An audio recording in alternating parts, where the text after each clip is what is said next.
श्री गुरुपद नख मणि गण ज्योति सुमिरत दिव्य दृष्टि है मोती। हम उन श्री समर्थ गुरु महाराज को प्रणाम करते हैं, उनकी चरण वंदना करते हैं, जिनके चरणों के दिव्य प्रकाश से रज मात्र से ही हमारे मन विचारों के और हमारे अज्ञान के अंधकार मिट जाते हैं और हृदय में चांदना सा छा जाता है। करोड़ों के सूर्यों के प्रकाश से भी बढ़कर उनका दिव्य प्रकाश है। ऐसे श्री समर्थ गुरु महाराज को हम प्रणाम करते हैं। जिस प्रकार पारस पत्थर तो केवल लोहे को सोना बनाता है, लेकिन समर्थ गुरु जीव को ईश्वर बना देते हैं। भृंगराज एक कीड़े को पकड़कर लाता है और उसे अपनी गुफा में बंद कर लेता है और प्रतिदिन उसे आवश्यकता अनुसार भोजन प्रसाद देता है और अपनी शक्तिपात करता है। छोटा कीड़ा इस विषय में डरता है, इस बात से डरता है कहीं ये मुझे खा ना जाए, कहीं मुझे मार ना दे, और रात दिन वो उसके चिंतन में, उसकी याद में लगा रहता है, उसके डर में लगा रहता है। इसी प्रक्रिया में शक्तिपात के माध्यम से उस छोटे कीड़े के भी पंख निकल आते हैं और वो भृंग जैसा बन जाता है। ठीक उसी प्रकार जो समर्थ गुरु के सानिध्य में रहते हैं, समर्थ गुरु ने शक्तिपात के द्वारा अपने जैसा बना लेते हैं, जीव को ईश्वर कर देते हैं। एक समय की बात है, आप समर्थ गुरु महाराज के पास एक सज्जन आए और कहने लगे कि महाराज जी, हमने काफ़ी कठिन प्रयास किया है, काफ़ी ज्ञानार्जन किया और काफ़ी यात्राएं भी की, लेकिन मन को शांति नहीं मिली। कहीं ना कहीं हम चाहते हैं कि ईश्वर प्राप्ति का सहज मार्ग क्या है, हमें वो ठिकाना बताएं, हमें वहाँ तक का मार्ग बतलाएं। आप गुरु महाराज बोले कि वहाँ का ठिकाना तो एक ही है, मगर वहाँ तक जाने के कई रास्ते हैं, तुम जो चाहो वो मार्ग चुन लो। सनातन धर्म में वेद पुराणों में वर्णन है कि ईश्वर प्राप्ति के 4 मार्ग हैं: ज्ञान मार्ग, कर्म मार्ग, उपासना मार्ग और योग मार्ग। जो तुम्हें उचित लगे उस अनुसार तुम अपनी सहजता से अपने अनुकूल मार्ग चुन सकते हो। ज्ञानी को ज्ञान से मिलते हैं, योगी को योग से मिलते हैं, और व्रत उपवास करने वाले को वो उपासना से मिलते हैं, कर्म योगी को कर्म से मिलते हैं। वो तो भाव के अनुरूप कार्य करते हैं, वहाँ कोई विधि विधान कार्य नहीं आता, वहाँ केवल भाव काम आता है।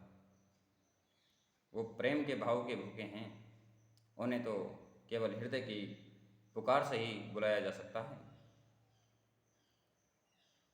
गुरु महाराज कहते थे कि हमें उन्हें प्राप्त करने के लिए पहले उसके मार्ग की तलाश करनी होगी। जैसे यदि हम किसी यात्रा में जाना चाहते हैं तो हमें यह पता होना चाहिए कि उस यात्रा का मार्ग कौन सा है और यहाँ से हमारी यात्रा की मंजिल जो है कितनी दूर है। ठीक उसी प्रकार बिना ईश्वर का परिचय जाने, बिना उसका मार्ग जाने यदि हम उसकी ओर बढ़ेंगे तो हो सकता है कि मार्ग भटक जाएं। यात्रा अकेले नहीं होती, इसलिए किसी का सहारा होना आवश्यक है। एकाकी न रमते को हम बहुश्यामी। परमात्मा ने कहा कि अकेले में भ्रमण नहीं होता, इसलिए मैं एक से बहुत हो गया। और यही संस्कृति हमारे गृहस्थ धर्म में भी लागू होती है कि मनुष्य की जीवन यात्रा अकेले नहीं कटती, इसलिए यहाँ भी दोनों का आवश्यक होता है। सो यहाँ विवाह पद्धति, जिसे शादी कहते हैं, शुरू की गई। इसमें दोनों सहयात्री एक दूसरे के दुख दर्द को आपस में बतलाते हैं, जो भी आनंद या कुछ भी प्राप्त होता है उसे आपस में बांटते हैं और अपने जीवन को सुचारू रूप से चलाते हुए मंजिल की तरफ आगे बढ़ते हैं। भगवान श्री कृष्ण कहते हैं कि मुझे प्राप्त करने के लिए केवल विश्वास और श्रद्धा की आवश्यकता है, प्रेम की आवश्यकता है। मुझे तो जो जिस भाव से पूछता है मैं उसी रूप में उसे मिल जाता हूँ। और श्री समर्थ गुरु महाराज की कृपा से हमें जो मार्ग मिला है यह योग मार्ग होगा।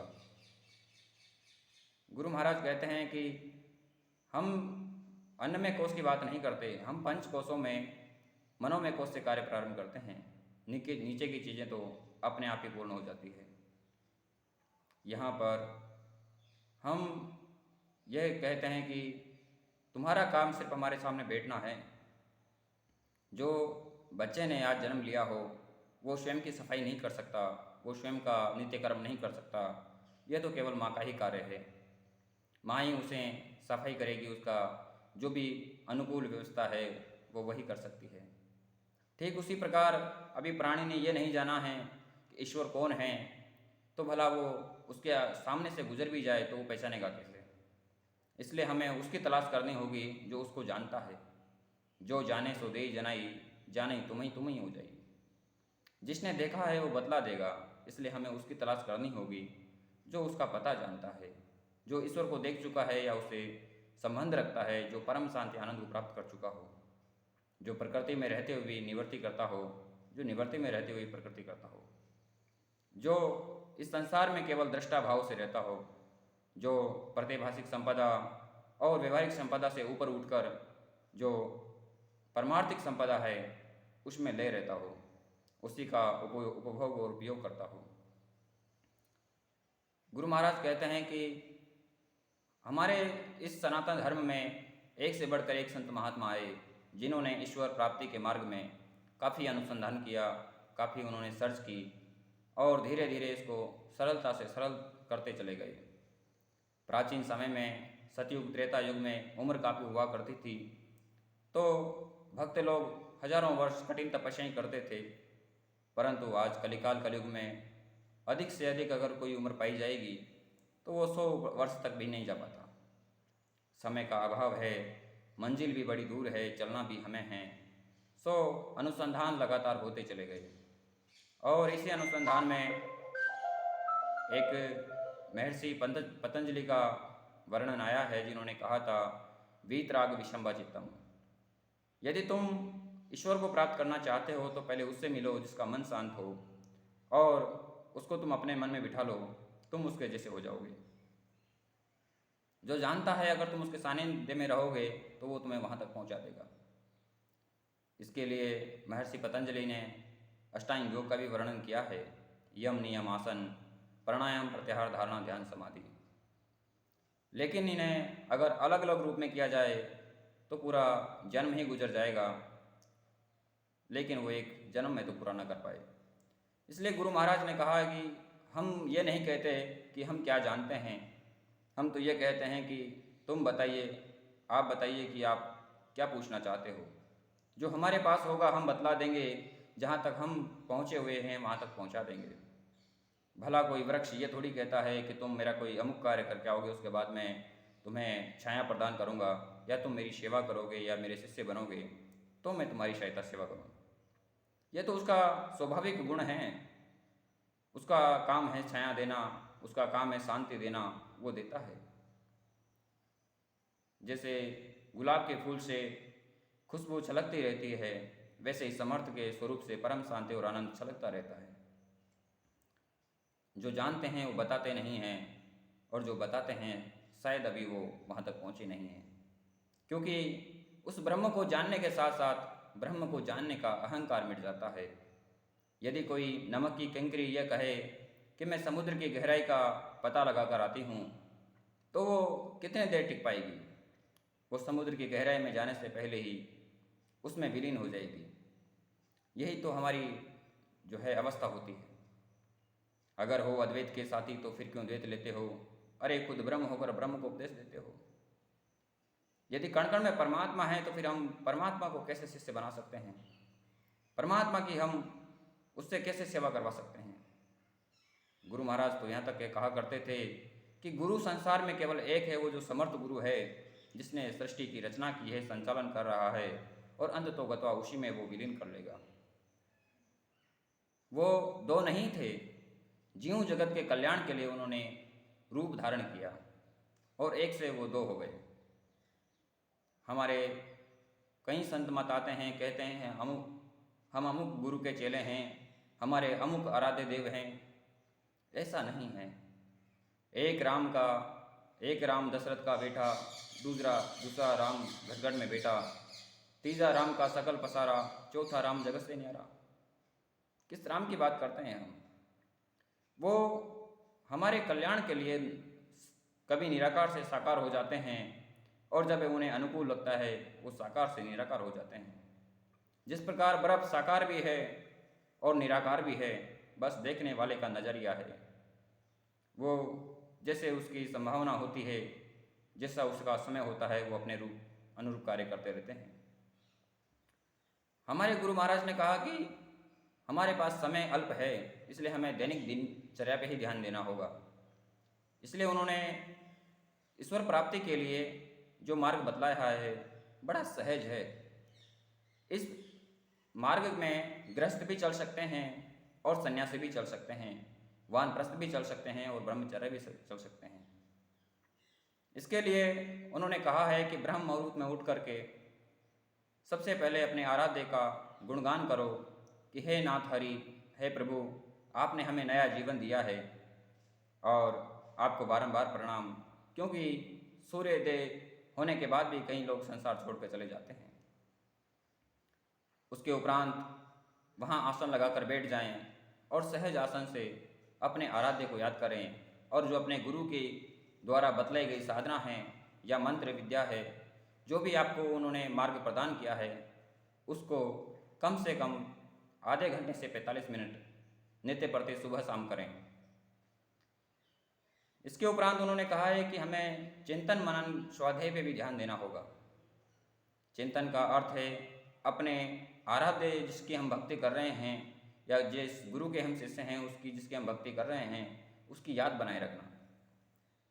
सोते समय यह विचार करें कि हम अपने आराध्य की गोद में सो रहे हैं, उनके हृदय से जो करुणा की, जो ममता की धारा बह रही है, हर समय उनको साथ रखना है। स्नान करते समय अपने शरीर को उन्हीं का समझना है कि हम आपके मंदिर की सफाई कर रहे हैं। कोई व्यापार करते हैं तो ये सोचें कि मेरे आराध्य का ही ये व्यापार है और मैं यहाँ पर नौकरी कर रहा हूँ। अपने जीवन का उन्हें कम से कम 3% से लेकर 5% अपना साझेदार बना लीजिए, अपना पार्टनर बना लीजिए और उसे अपना सब कुछ समर्पित करते हुए चले जाइए। हर समय उन्हें अपने अंदर बाहर महसूस करें। खाली मन शैतान का घर होता है, इसलिए गुरु महाराज कहा करते थे कि कम से कम भोजन के समय, सोते समय और खाली बैठे वक्त इत्यादि जो समय आपको मिलता है जब आप फ्री हों, तो ऐसा विचार करें कि वो मेरे सामने ही बैठे हैं और मैं उन्हें निहार रहा हूँ, उन्हें देख रहा हूँ। जल में बसे कुमोदिनी, चंदा बसे आकाश, जो जाई को भावता सो ताई के पास। कहाँ भयो तन बिछुरे दूरी बसे जो बास, नैना ही अंतरा परा प्राण तुम्हारे पास। दूर बसने से क्या होता है, मेरा शरीर मेरे प्राण तो तेरे पास ही हैं। गुरु महाराज कहते हैं कि हमें केवल उसी का होकर रह जाना है, तभी काम बनेगा। हमें प्रतिभाषिक संपदा को त्यागना होगा, साथ ही वैवाहिक संपदा को, केवल परमार्थिक में स्थिर होना होगा, तभी हम उस कार्य को कर पाएंगे। दूसरा होता है मनन। इसका जो हमने गुरु महाराज से जो कुछ सीखा है, जो इस भक्ति मार्ग में हम जो कर रहे हैं, उस पर विश्लेषण करना, उस पर विचार करना। क्या मेरे दैनिक क्रिया में, दैनिक साधना में जो मेरे गुरु ने बतलाई है या मेरे आराध्य के प्रति जो मेरा कर्तव्य है, क्या मैं उसको सही कर पा रहा हूँ? कितना उसमें सुधार हुआ, कितना नहीं हुआ, कितना मेरा मन शांत हुआ, कितने मुझे आनंद और अवस्थाओं की प्राप्ति हुई। तीसरा स्वाध्याय है। स्वाध्याय में हमें सत्संग की प्राप्ति करनी है। जहाँ भी हरि भजन होते हों, कीर्तन होते हों, वहाँ आना जाना, अपने गुरु के सानिध्य को प्राप्त करना। कहते हैं कि गुरु महाराज के दर्शन तो नित्य प्रति करनी चाहिए, लेकिन यदि हम किसी कारण से नहीं पहुँच पाते हैं तो महीने में एक बार या 3 महीने में एक बार करने जरूरी है। और यदि तुम किसी विशेष जिम्मेदारी को निभा रहे हो या कहीं बाहर चले गए हो तो 1 वर्ष गुरु पूर्णिमा में तो आपको आना ही चाहिए, क्योंकि जितनी दूरी हम अपने गुरु से बनाते हैं उतनी ही शक्तिपात की जो क्षमता है वो धीरे धीरे दूर चली जाती है। आपने देखा होगा कि जो आधुनिक कलिकाल कलयुग में जो भी नेटवर्क बन रहे हैं, जियो, एयरटेल, मोबाइल वगैरह, हम जितना नेटवर्क से दूर जाते हैं उतना ही उस नेटवर्क से हम कनेक्ट नहीं हो पाते। उसी प्रकार जो निरंतर अपने आराध्य के निकट रहते हैं, उनका चिंतन करते हैं, वो उनके जैसे होते चले जाते हैं और उनके जो इहलोक और परलोक के सारे कार्य सिद्ध हो जाते हैं। हमारे यहाँ पर साधना में मानस पूजा का भी बड़ा महत्व दिया है कि साधक को मानस पूजा करनी चाहिए, क्योंकि कर्म और उपासना से बढ़कर जो चीज़ है वो योग है। और योग तभी होता है कि जब दो वस्तुओं का मिलन हो। जहाँ दो वस्तुएं मिलन करती है और जो नई वस्तु निर्माण होती है उसको योग कहते हैं। जैसे दो और दो के मिलने से चार का निर्माण होता है। यदि मनुष्य अपनी बिगड़ी बना लेता तो पहली बात तो बिगड़ती क्यों? ईश्वर प्राप्ति का मार्ग गुरु मार्ग है। ईश्वर प्राप्ति का मार्ग केवल माँ का मार्ग है। यहाँ हम कुछ नहीं कर सकते। इसलिए हमें हमारा जो कर्तव्य है सिर्फ इतना सा ही है कि हमें पहले उसकी तलाश करनी होगी जो उस परम शांति आनंद को प्राप्त कर चुका है, जो समदर्शी हो चुका है। क्योंकि ये अनजानी राहें होती है, यहाँ पर उन्हीं का कार्य हो सकता है। गुरु महाराज कहा करते थे कि बात उस समय की है जब राम जी इस चिंता में थे कि कल मेरा राज्याभिषेक हो जाएगा और मुझे राजगद्दी मिल जाएगी। मैं जिस कार्य के लिए आया था वो कार्य नहीं कर पाऊँगा। कोई उपाय हो तो विचार करें। और इस समाधान के लिए वो माता कैकेयी के पास पहुँचते हैं, कहते हैं कि माते मेरा मार्गदर्शन कीजिए, मुझे क्या करना चाहिए और क्या नहीं करना चाहिए। माता कैकेयी कहती है कि हे राम, तुम्हारे पूर्वजों में तो अनेक राजा हुए, चक्रवर्ती हुए, महाराज हुए, लेकिन अभी तक कोई भगवान नहीं बन पाया, धर्मात्मा ही बनकर रह गए। हम चाहते हैं कि आप भगवान बने। इस संसार में तीन गुणों का बड़ा प्रभाव है जो लंका में निवास कर रहे हैं, रावण, कुंभकर्ण और विभीषण। तुम उन पर विजय प्राप्त करो। जो सतरज स्तंभ पे विजय प्राप्त कर लेते हैं वो गुणातीत हो जाते हैं। तुम्हें गुणातीत होने की आवश्यकता है। हे राम, जो भौतिक संपदा को छोड़कर, जो प्रतिभाषिक संपदा और व्यवहारिक संपदा को छोड़कर परमार्थिक संपदा पे ध्यान देते हैं, जो प्राणी मात्र के हृदय में निवास करते हैं, उन्हें ईश्वर कहते हैं, उन्हें भगवान कहते हैं। इसलिए हम चाहते हैं कि आप जात पात को छोड़कर, ऊंच नीच को छोड़कर उन सभी के पास विचरण करके आओ, उन सभी के साथ संगत करके आओ जिनको तुम्हारी आवश्यकता है। और इस यात्रा में तुम्हें कई संत महात्माओं के दर्शन भी होंगे, उनका सानिध्य भी प्राप्त करने को मिलेगा। श्री राम भगवान बड़े खुश हुए, कहा कि माते आपने तो मेरी समस्या का समाधान ही कर दिया, परंतु ये कैसे संभव है? पिताजी मुझे वनवास जाने नहीं देंगे और ना ही ये राजा, हमारे राज्य के जो प्रजाजन है वो हमें अनुमति देंगे। कैसे जा पाएंगे हम? माता ने विचार किया और याद किया कि देवासुर संग्राम में आपके पिताजी ने मुझे 2 वरदान दिए थे और वो वरदान अभी हमने मांगे नहीं हैं। आप अपनी तैयारी कीजिए, हम उनसे अपने वरदान लेकर आते हैं। माता कैकेयी राजा दशरथ जी के पास पहुंचती है और कहती है कि हे प्राणनाथ, आप तो बड़े भूले हो गए हो, आपको कुछ याद भी नहीं रहा, आपने मुझे कुछ देने के लिए कहा था। महाराज दशरथ कहते हैं कि बताइए, ऐसी कौन सी हमसे भूल हुई है? क्या आपने 2 वचन देवासुर संग्राम में हमको दिए थे, उनको कब पूरा कर रहे हो? हम चाहते हैं कि उन्हें आप आज और इसी समय हमें प्रदान करें। राजा दशरथ जी बड़े सहज भाव से बोले, बोलो ठीक है, हम तुम्हें वचन देते हैं, मांगो, क्या मांगना चाहती हो? रघुकुल रीत सदा चली आई, प्राण जाई पर वचन न जाई। माता कैकेयी कहती है कि पहले वरदान में मुझे भरत को राज्याभिषेक की, इस राज्य का राजा बनाना है, और दूसरे जो वचन में मैं चाहती हूँ कि राम को 14 वर्ष वनवास हो। तापस भेष विशेष उदासी, 14 वर्ष राम वनवासी। राजा दशरथ जी को बड़ी गहन चोट लगी। कहे कि हे देवी, आप ये क्या मांग रही हो? मैं भरत को राज देने के लिए तैयार हूँ, परंतु आप राम के साथ ऐसा विद्रोह क्यों कर रही हैं? राम ने आपका क्या गुनाह किया है, क्या बिगाड़ा है आपका? मुझे कोई कारण तो बताइए। माता कैकेयी ने कहा कि यदि मैं सत्य कहना भी चाहूँ तो आप समझ नहीं पाएंगे, सो या तो आप वचन हार जाइए या फिर अपने वचन को निभाइए।